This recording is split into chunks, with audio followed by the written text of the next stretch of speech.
Alright, so with the Attack on Titan collaboration coming out later today and on Global in 5 days as of the recording of this video, so basically next Tuesday, I thought it would be a good idea to go over what you need to do in order to prepare for all the units' arrivals. So we are basically going to get 2 new units, and if you haven't played since the beginning of the game and you don't have any of the other units, that's basically gonna be 6 new units for you. Now you don't need to prepare fully for all of them. You might not even want to level up the SR Eren, even though we will get him 6/6 for free, but there are still things you kind of want to do in order to prepare, of course. So the first thing is to get enough diamonds in order to be able to get the units. Now there are of course plenty of guides on how you can farm out your daily diamonds, but basically do your daily missions, your daily tasks, do your guild check-ins. I know a lot of people skip this, but just go into your guild menu and click this button, please. You're gonna get the 1 gem every single day if you do that.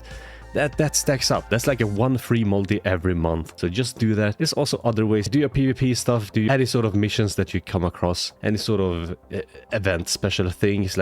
Currently in PvP we do have the chaos mode. Try to rank as high as possible in that game mode. For this week specifically, there are of course not a lot of players actually playing it because they've already reached whatever ranks they kind of want to reach. So I'm mostly facing bots at this point. It is of course at the top 1%. But you can use any sort of team. You can use this Escanor team, you can use the tier team I showed you in the video I released on Monday, you can use the demon team with Demon King, you can use the Sins team with the LR Meliodas, Diane and Light Ban, and then backline Zeldris of course. There are plenty of teams that you can use. You can basically use any sort of current PvP meta teams and get your diamonds that way. But now that you have enough gems to summon for the units, what do you actually need to do in order to prepare for their arrival? So basically you will need to level them up. Now leveling up costs of course a bunch of materials. If I have a look at Liz here and we hit limit break, you can of course see exactly how much this is gonna cost to go from, well, you are until max level. It's also gonna cost you, I believe, 3 additional SSR pendants, and this is per character, so that is a lot of SSR pendants that you do need to farm out. I believe 33 SSR pendants for each character. A lot of these materials, 4 million gold just to level them up. I think it's closer to 5 million gold, 4.5 million gold, because you do need to UR them first. But that's a lot of resources. So the SSR pendants, of course, there are a couple of ways that you can farm them out. I do believe these are gonna be the most important ones alongside the Super Awakening coins. But the first way, of course, is to go into Fort Solgras and do this daily. Also try to get enough keys so that you can sort of do this one as much as possible, because it always guarantees you one once you fill up this meter, and there is a chance to actually get these SSR evolution pendants this way. You will also get some of the lower ones, and you can of course use some of the lower ones at the King Exchange to trade in a couple of the lower ones for the higher ones. There's also this mission currently, Gila's Day Off, where you will get quite a few of these, but you will at least get one of these SSR pendants this way. You can of course go and buy them from the guild shop, I believe. So if you do have some guild coins saved up, you can at least go get 3 SSR pendants this week, and then also 3 next week. So if you go in here, this is the most popular one. It's gonna cost you 900 of these. If you're currently in a sort of semi-active guild or knighthood, you will be able to complete this, and you will be able to get a bunch of knighthood coins if you do your knighthood boss battles and rank at, I believe, top 4% or 2% or something. You'll still get quite a lot more of those. So every week you can of course buy 3 SSR pendants that way. There are of course other ways as well. I do believe you can buy them from PvP coins. So if you have some PvP coins saved up, you can go ahead and go into the PvP shop and buy them that way. You can also go into the Memory of Yggdrasil, and if you do the Memory of Earth, you can of course buy 3 of these every week. It is gonna reset in 4 days, so you will be able to do this twice though before the arrival of the heroes. Alternatively, you might want to do the Memory of Heaven missions, because the Memory of Heaven missions are gonna give you things that you will need to sort of get their gear up to speed. So if you want to make a gear set, and of course you can check all that in the timestamps down below, I will have it all there as well. But the gear thing, I'll push that to the end of the video. So that is basically how you get the SSR pendants. And of course, if you kind of don't have enough of these things, if you have enough coins, you can just go in here and straight up buy a bunch of SSR pendants. As you can see, I can buy 99 of them, and I'm still gonna have a bunch of these coins. It's gonna cost me 990 coins. I can buy basically 300 of these SSR pendants straight from the coins, or I can go in here to the silver one and use the silver ones to buy these and then do the runs in the Fort Solgras dungeon, and that is gonna work out as well. So do it however you want if you're sort of lacking any of those, and you can buy them from this as well if you kind of want to, but I would personally not do that, because of course you will also need a bunch of Super Awakening coins now that you've leveled up your characters, and of course you do need gold, so most definitely go into the gold dungeon and do the auto farming on the gold dungeon. I would suggest going for a team. I'm not sure I actually have a team set up here. No, I don't.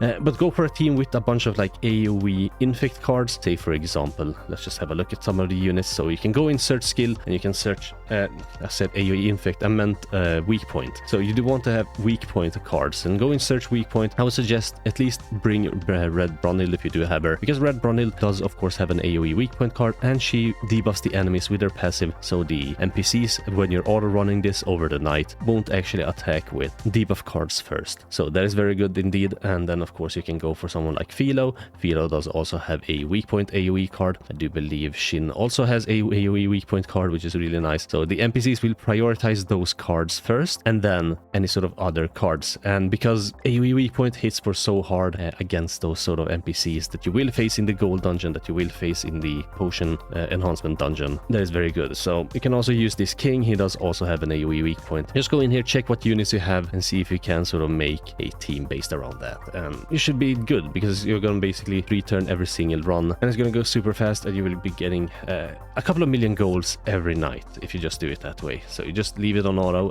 over the night while your phone is charging or whatever, and you should be good. So now that we have actually leveled up our characters, we do need to awaken them and super awaken them. Now I don't think anyone really needs any sort of awakening materials. We've been getting so many of them and that is kind of crazy. So basically if you go to awakening and you just fully awaken them, that is totally fine, but you will need the super awakening points. So I do have a couple of like super awakening coin dungeon farming guides on my channel. You can go check them out. But if you don't have that, of course you can just use some regular coins if you have a bunch of them spare. So these will basically give you 225 each, and that is like equivalent to 3 of these, right? They give 75 each. So that is all good. Now you've leveled up your characters, now you've super awakened them. Yeah, they're fully maxed out. Well, of course you kind of also want to enhance their cosmetics. So you want to get them to UR max if at all possible. I would suggest only like enhancing the UR cosmetics, because that's only gonna cost you 30. Otherwise it's gonna cost you 90, because you will need to get the SSR ones up to UR first, and then it's gonna cost you an additional 30. Now these are kind of hard to get, but there are of course ways that you can get them. So for example, if you go into the knighthood and you do your knighthood thingies, I'm just gonna go and do this one, Source of Corruption 5 times, and I'll show you exactly where you need to go. Okay, so now I've completed this mission and I do have 20,000 of these. You kind of want to get 20,000 of these before you actually use them in the shop, because the best one to actually buy, in my opinion, oh now I went to the wrong thing, but you do need to go into your knighthood. There is a special like box shop thingy where you can spend those knighthood tokens or whatever they are and get some rewards from here. I do believe you can also get like SSR pendants and stuff from here. I could be wrong, but basically this is the one I will go for. This one contains or gives you this, so you can just straight up get an SSR pendant from here if you're really strapped on SSR pendants, but I would suggest going for this one because it is gonna give you a bunch of enhancement materials, and these are more difficult to actually come across. You can of course use some was it SSR tokens or what was it? I'm just gonna have a look, because you can go into the Fort Solgros dungeon. There is a time limited dungeon. You go into special, there's a clock tower. Which one was it? Yeah, it's this one. So it's gonna cost you SR coins, 20 of these SR coins. So that is sort of one way you can farm them out if you really need them. But enhancing your characters cosmetics is very important, because that is gonna increase not just your box CC overall, but also the CC of your team. If you're doing PvP, it is gonna increase your damage output, your survivability in PvE content as well. So it is very good. Now that you have fully maxed out your characters, you've leveled them up, you super awakened them, you have enhanced their cosmetics, now we need to look at the gear. So I don't think there's anything really to say about the gear, because if you look at the kit of all the units, you kind of want to run attack crit on them. Like, you can't really go wrong if you make an attack crit for Mikasa, Eren, and Levi. And then of course, if you want to, you can potentially go for an HP defense gear. I don't think any of the units need any sort of special gear. That is, let's just have a look at all my units gear. Like, you don't need sort of lifesteal on your units or whatever. You don't need any sort of like crit defense shenanigans going on. Like they aren't gonna benefit from that. You don't need any sort of triple defense set like you need with now for me, right?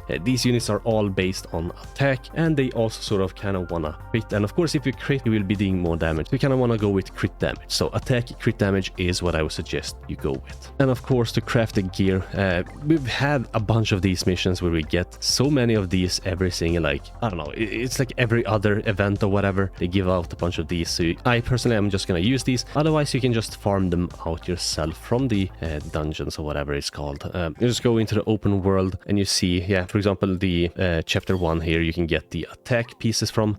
So you go in, you farm them out, then you enhance them, right? But in order to enhance them, that is also going to cost you a lot of gold. So you kind of do need to get on top of like farming gold as soon as you possibly can. You can use skip tickets, you can use the method of just doing it overnight as you're sleeping, right? Just auto farming it. And additional like gold, you're going to need a bunch of gold for their holy relics anyway. So we will get their holy relics for free. There's going to be 5 new holy relics for all those characters. And crafting a holy relic is going to cost you 5 million gold. So you kind of do need to have at least tens upon tens of millions of gold. You might not need like 100 million gold. I'm not sure exactly how much you need, but I would say at least 60 million gold is gonna be how much you're gonna need just to like level them up and get their holy relics. And you're gonna need more than that, probably around 80 million gold to 100 million gold in order to like fully max out their gear as well, because of course maxing out their gear also costs gold, but it also costs like other materials. So you kind of do want to farm out the enhancement stones, and the enhancement stones, either you farm out some gear and you like disenchant it at the end, or you're gonna go into the, as I showed you earlier, memory of Yggdrasil. You go and do these missions right here. You will be able to do 2 of these every day, and you get actually quite a bunch of these. You can get like 80, 60, 40. You can get, I think, 3 or 4 of these if you're lucky. So that is very good indeed. If you need stones here as well, this is also very good, and you're gonna get a little bit of gold. So that is good. If you go into the shop, what can you buy from these things? Well, anvils are really good to like enhancing your gear. You can also like buy these here as well. So enhancing your gear shouldn't really be a problem. Like that is something you should be doing daily anyway, because it is a daily mission. So I'm just gonna go ahead and do that. Usually I just do 2 of them every single time, and if I do that, that is of course gonna even out the ones I complete a full set. I can just give it to someone and then you are it, of course. But yeah, I think that is gonna be it for the guide. I am just gonna start farming it out for myself, and the collaboration is coming out, yeah, as I said, in 5 days. So we do have a few days at least to sort of sort our gear out, sort our demon materials and all that stuff out in preparation for the unit's arrivals. But with that, I think that is going to be it for me. Let me know down in the comments if you're going for the Attack on Titan collaboration. How many units are you missing? Are you going to go 1 rotation, 2 rotation? All that good stuff, let me know. But with that, I think that is going to be it for me. Thanks for watching. Hope you have a most wonderful rest of your day. And yeah, I guess I'll catch you in the next one. Bye.